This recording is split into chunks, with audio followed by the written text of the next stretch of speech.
নমস্কাৰ, আমাৰ চেনেললৈ স্বাগতম জনাইছোঁ। আজি আমি আলোচনা কৰিম ক্লাছ 10ৰ মেথমেটিক্সৰ R1। R1ত আমাৰ আছিল সমানুপাত।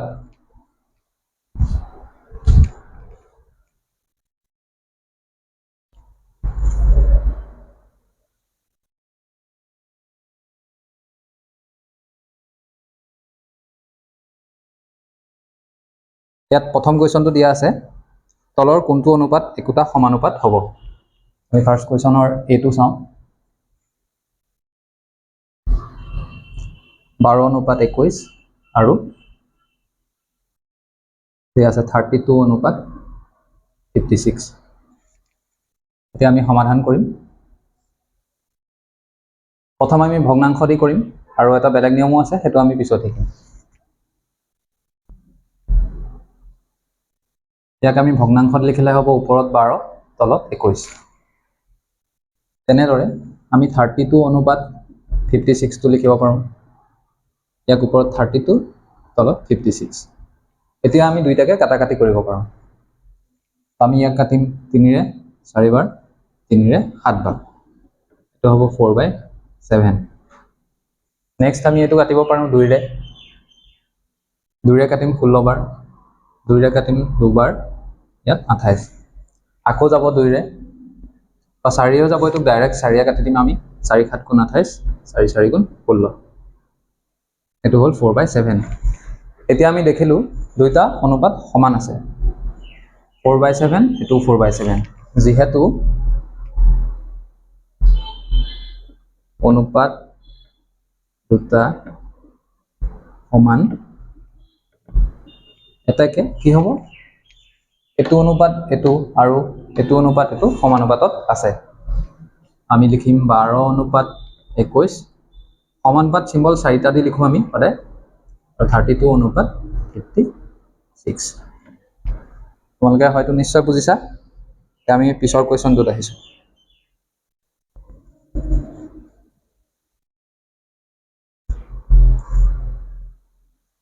বিটোত দিয়া আছে 18:30 আৰু 14:21। ইয়াকো আমি একেদৰে আগৰ নিচিনাকৈ পাতি ল'ম। ওপৰত 18, তলত 30। ইয়াত 14:21, ওপৰত 14, তলত 21। এতিয়া চোৱা, আমি আগৰ নিচিনাকৈ আকৌ কাটিম। যদি তোমালোকে পাৰা 2ৰে কাটিবা, আৰু তাতকৈও যদি অলপ এডভান্স লেভেলত যাব বিচৰা, ইয়াতকৈ ডাঙৰ সংখ্যা দি কাটিব চেষ্টা কৰিবা। এইটো আমি 6ৰে কাটিম, 6 3 গুণ 18। এইটো 6ৰে কাটিম, 6 5 গুণ 30। ওপৰত হ'ব 3, তলত হ'ব 5। আৰু এইটো আমি সকলোৱে জানো 7ৰে যায় দুইটাকে, 7 2 গুণ 14, 7 3 গুণ 21। এতিয়া আমি দেখিছোঁ যে অনুপাতকেইটা সমান নহয়, সমান হোৱা নাই। গতিকে আমি কি বুলি ক'ব পাৰিম? এই অনুপাতকেইটা সমানুপাতত নাই। যিহেতু অনুপাত দুটা সমান নহয়, এতেকে 18:30 আৰু 14:21 সমানুপাতত নাই। এইখিনিলৈকে বুজিছা তোমালোকে? তাৰ পিছৰ কুৱেশ্যনটো আমি কৰিছোঁ।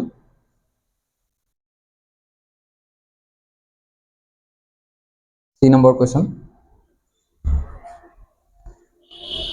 22:33 আৰু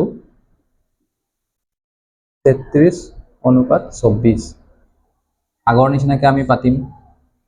ইয়াত তোমালোকে 22:33, 33:24। 22 ওপৰত, 33 তলত, 33 ওপৰত, 24 তলত। ইয়াক 11ৰে যায়, 11 2 গুণ 22, 11 3 গুণ 33। আমি পালোঁ 2/3। আৰু পিছৰটোত চোৱা, ইয়াক 3ৰে যায়, 3ৰে 11 বাৰ, 3ৰে যায় 8 বাৰ। আকৌ দেখিলোঁ যিহেতু অনুপাত দুটা সমান নহয়, যিহেতু অনুপাত দুটা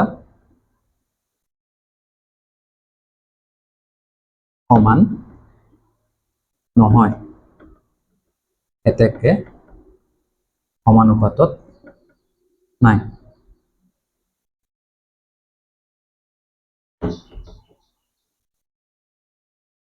সমানুপাতত নাই এইখিনিলৈকে বুজিছা তো আমি পিছৰটো আকৌ আলোচনা কৰোঁ 2 নম্বৰ কুৱেশ্যন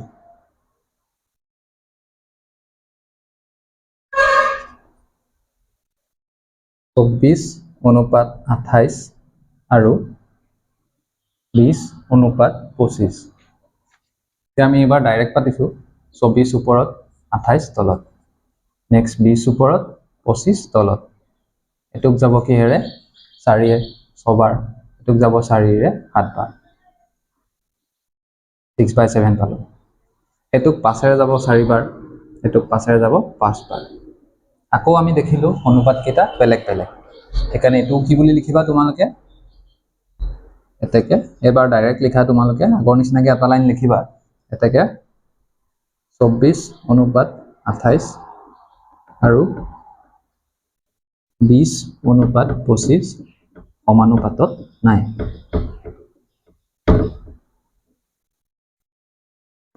এইখিনিলৈকে নিশ্চয় বুজিছা আমি এতিয়া 2 নম্বৰ কুৱেশ্যনখিনি আলোচনা কৰিম কুৱেশ্যন একেই ইয়াত দিছে ক্ৰমে সমানুপাত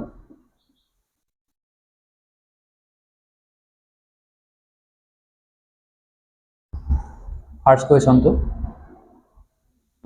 2,6,6,8 চাৰিটা দিয়া আছে আমি এইটো ধৰিলোঁ A এইটো B এইটো C এইটো D এতিয়া আমি ফৰ্মুলা পাইছিলোঁ আগত এটা যে লাষ্টৰ দুটা প্ৰথমটো আৰু লাষ্টৰটোৰ পূৰণফলটো মাজৰ দুটাৰ পূৰণফলৰ লগত যদি সমান হয় তেন্তে হেতু এটা সমানুপাতত থাকিব ইয়াৰ পৰা আমি ফৰ্মুলাটো কি পাইছোঁ A D সমান B C ইয়াৰ পৰা বুজিছোঁ যে A আৰু D ৰ পূৰণফলটো B আৰু C ৰ যদি সমান হয় তেনেহলে আমাৰ সমানুপাতত থাকিব আমি প্ৰথম কৰি চাম এতিয়া 2 পূৰণ 8 16 পালোঁ সলিউশন লিখি ল'বা তোমালোকে তাৰ পিছত 6 পূৰণ 6 35 পালোঁ এতিয়া সমানুপাতত আছে জানো যেহেতু সমান নহয় সেইকাৰণে আমাৰ কি হ'ব সমানুপাতত নাই তোমালোকে ডাইৰেক্ট লিখিব পাৰিবা এতেকে সমানুপাতত নাই আৰু পিছৰ কুৱেশ্যনটো চোৱা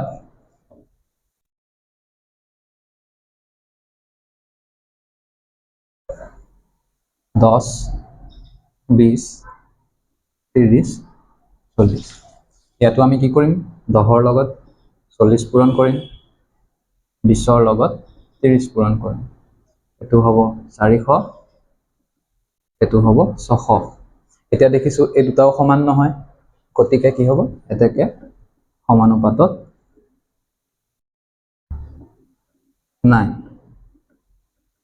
বুজি পাইছা তোমালোকে তাৰ পিছৰ কুৱেশ্যনটোত আহিছোঁ এবাৰ আমাক সংখ্যা নাই দিয়া এবাৰ দিছে আমাক আখৰ P, PQ, P square Q, Q square এতিয়া আমি লাষ্টৰটোৱে প্ৰথমৰটোৱে পূৰণ কৰিম P পূৰণ Q স্কোয়াৰ এইটো একেই থাকিব PQ স্কোয়াৰ আৰু এতিয়া মাজৰ দুটা পূৰণ কৰিম আমি PQ পূৰণ P স্কোয়াৰ Q ইয়াত P এটা ইয়াত P দুটা আছে তো ঘাতকেইটা যোগ হৈ যাব PQ আৰু এটোও হ'ব Q স্কোয়াৰ আকৌ দেখিছোঁ আমি এইকেইটা সমান নহয় এতেকে কি হ'ব সমানুপাতত নাই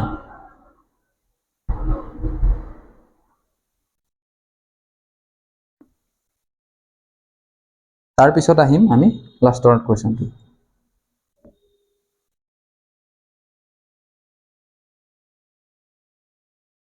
6,20,4,30 ইয়াত চাম আমি 6 পূৰণ 30 আৰু 20 পূৰণ 4 তো হ'ব 180 6 3 গুণ 18 20 4 গুণ 80 এটো সমানুপাতত নাই এতেকে আমি লিখিম এতেকে সমানুপাতত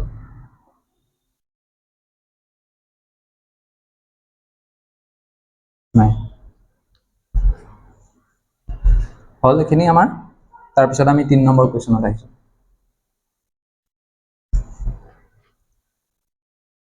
3 নম্বৰ কুৱেশ্যনত আমাৰ দিয়া আছে বৃত্তৰ কথা আমি বৃত্তখিনি চাম আমি এটা বৃত্ত আমি আঁকিব জানো এইটো কেন্দ্ৰ কয় ইয়াৰ পৰা এডাল যোনডাল টানে তাক আমি কম ব্যাসাৰ্ধ এতিয়া তোমালোকে চোৱা ব্যাসাৰ্ধডাল ইমানখিনিলৈকে থাকোতে ইমানখিনি ঠাই আগুৰি আছে আমাৰ হয় যদি আমি ব্যাসাৰ্ধডাল বঢ়াই দিওঁ তেতিয়া আগুৰি থকা ঠাইখিনিও কি হৈ যাব বাঢ়ি যাব মানে যদি আমি ব্যাসাৰ্ধ বঢ়াই দিওঁ তেনেহলে আমাৰ কালি মানে এৰিয়া ইংলিছত এৰিয়া কালিটো আমাৰ বাঢ়ি যাব ইয়াৰ পৰা কি বুজিছো r যদি বাঢ়ে a বাঢ়ে তাৰ মানে কি হৈছে প্ৰত্যক্ষভাৱে সংলগ্ন হৈ আছে হয় 3 নম্বৰ খালি ঠাই পুৰাব দিছে তাত দিয়া আছে যদি a বাঢ়ে যদি a বাঢ়ে তেন্তে r কি হ'ব r বাঢ়িব কিয় বাঢ়িব বুজি পালা মইতো ডায়াগ্ৰামত দেখাই দিছো তোমালোকক আৰু যদি উল্টাকে কয় r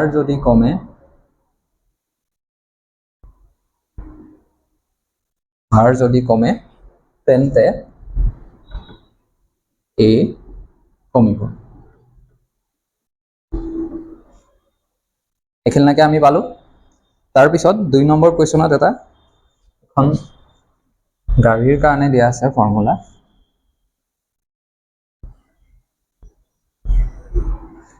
এইখিনি বেছিয়ে ইজি তোমালোকৰ 1 2 3 4 5 6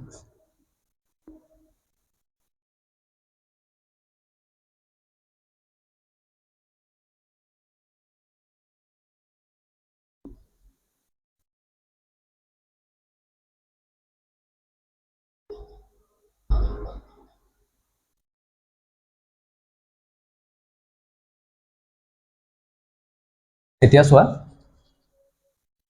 টি মানে তো সময় বুজাইছে টাইম ডি মানে ডিসটেন্স দূৰত্ব বুজাইছে এতিয়া আমি বুজিছো ইয়াৰ পৰা 1 ৰ পৰা 4 হৈছে ইয়াত কি পূৰণ হৈছে 4 এটা পূৰণ হৈ আছে তেনেদৰে যদি আমি চাওঁ 2 পৰা 8 লে 4 এটা পূৰণ হৈ আছে আমি প্ৰত্যেকটো সংখ্যাৰ লগতে এটা 4 পূৰণ কৰি দিছো 3 ৰ পৰা 12 হৈছে মানে 4 পূৰণ 4 পৰা 16 হৈছে মানে 4 পূৰণ তেনেদৰে 6 ৰ পৰা 6 লগত 4 পূৰণ হ'ব 24 হ'ব আৰু এটুক আমি উল্টা কৰিম 4 ৰে হৰণ কৰি দিম এটো হ'ব 7 28ক 4 ৰে হৰণ কৰি দিম 7 হ'ব এবাৰ কি কৰিম 7 আহিল নেক্সটটো আহিব 8 8 4 গুণ কিমান হ'ব 32 ইয়াত আহিব 9 37ক হৰণ কৰিম 4 ৰে এটো হ'ব 9 বুজি পাইছা সকলোৱে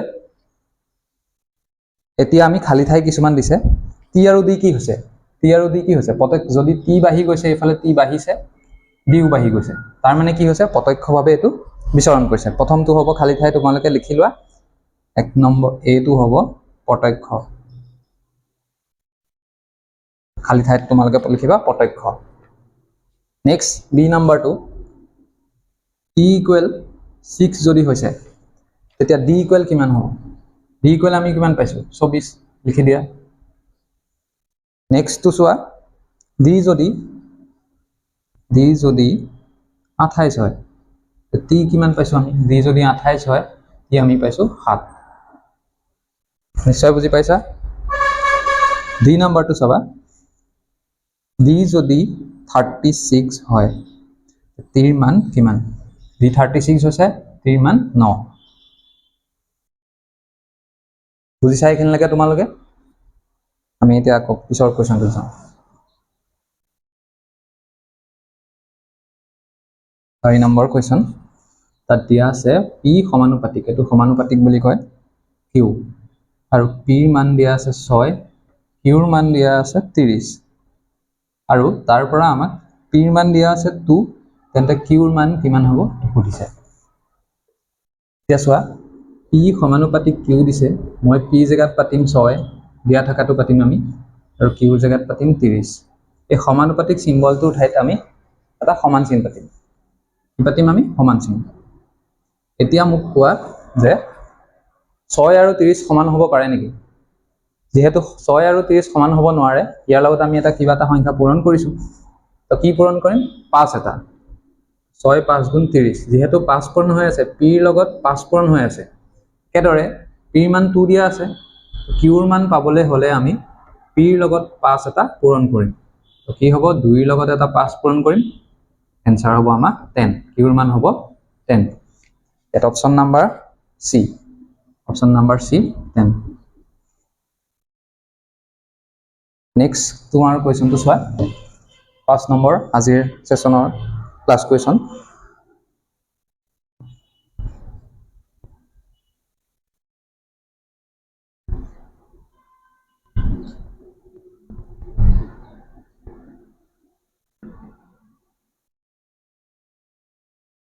এটো বহুত ইজি এতিয়া চোৱা তোমালোকে এটো দুগুণ হৈ গৈ আছে ইয়াৰ দুগুণ হৈ গৈ আছে ইয়াৰ দুগুণ হৈছে 1 ৰ দুগুণ 2 2 ৰ দুগুণ 4 4 ৰ দুগুণ 8 তেনেদৰে এফালৰ পৰা আধা হৈ গৈছে 2 ৰে হৰণ হৈ গৈছে 32ক 2 ৰে হৰণ কৰিবা পাম আমি 16 আৰু 16ক আমি হৰণ কৰিম 2 ৰে পাম 8 একেদৰে 8ক আমি 2 ৰে হৰণ কৰিম আমি পাম 4 তো অপচন নাম্বাৰ হ'ব আমাৰ সি তো ছাত্ৰ-ছাত্ৰীসকল এনেদৰে আমাৰ ভিডিঅ'সমূহ পাবলৈ আৰু এমসিকিউ লগতে আমাৰ কোৱেশ্চন পেপাৰসমূহ পাবলৈ আমাৰ চেনেলটো সাবস্ক্ৰাইব কৰি দিবা আৰু তোমালোকৰ লগৰ বন্ধু বান্ধৱীখিনিক শ্বেয়াৰ কৰি দিবা ঠিক আছে থ্যাংক ইউ